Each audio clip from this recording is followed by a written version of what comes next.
Hey guys, happy Wednesday. Happy Wednesday. Happy Wednesday. So I'm traveling today. So I'm at the Bat Cave Northwest. So so no crowd today. But I am in between meetings. Started early today, but I wanted to squeeze in, if I could, my Warrior Wednesday, food to think about, food for thought, things to consider. So today what I thought I'd do, I want to talk about truth, actually, a little bit. Not going to take up much of your time. I'm as busy as you are, but I'm trying to keep the promise to myself to keep these things going. Plus, I get good feedback that some people find them useful. So today I want to tell a story I think does a great job of illustrating kind of the grip that truth has on us, and also the truth in truth. So the story, as it goes, there's a young, let's just call him Johnny. He's a young lad, young guy, Johnny, and he wanted to be a chef. And he was at his house, a big family get together like on Thanksgiving, and he had 3 generations of his family there. He was there, his mom, his mom's mom, his mom's mom, his great-grandmother. And being a bright guy, he would watch his mom cook because he was interested in learning how to cook. And he went up to his mom, and he did what many adults don't do. He asked the question, right? He said, he was watching his mom cook ham. And she cut the ends off of each side of the ham. And he asked his mom, why do you cut the ends off the ham? And she said, sweetie, I learned how to cook this ham from my mom. And you should ask her. That's the way I learned it. That's the way we always do it. So he went to his grandmother and said, hey, grandmother, I was watching mom cook the ham, and she cut the ends off, and I asked her why, and she said, because you taught her how to do it that way. So why do you do that? And she said, my mom taught me.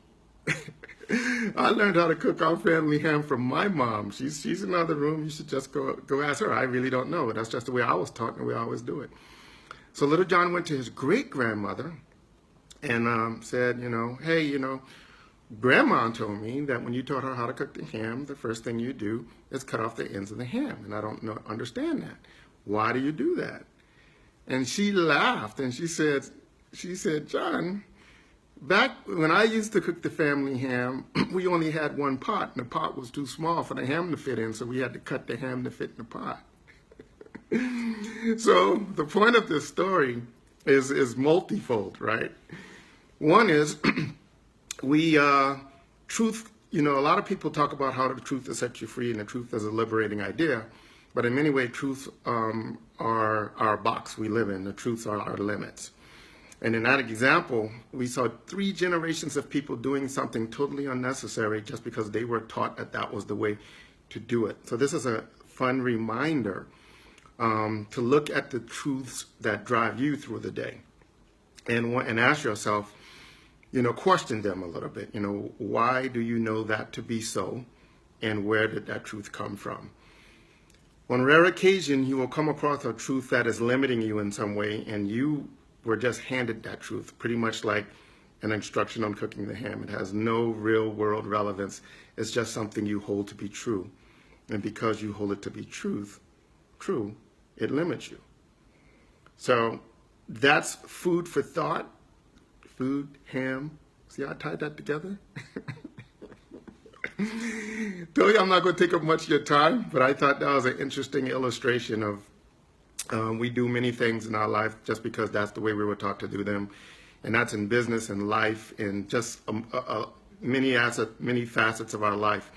We are really driven by our truth, which is why most people that know me really, really well and have been to any type of workshop and or training, I like to start with, okay, what do you hold to be truthful about this thing we're about to do or talk about? And the reason we need to start there is because of the reason I just illustrated. We need to know what people hold to be true, because if they hold it to be true, it's affecting them as if it was. Happy Wednesday, everybody.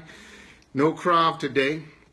I'm not going to go get beat up and worn out today, at least not in Krav. I'll probably do it to myself later on tonight in the gym or on the open road, because I will get that in as well.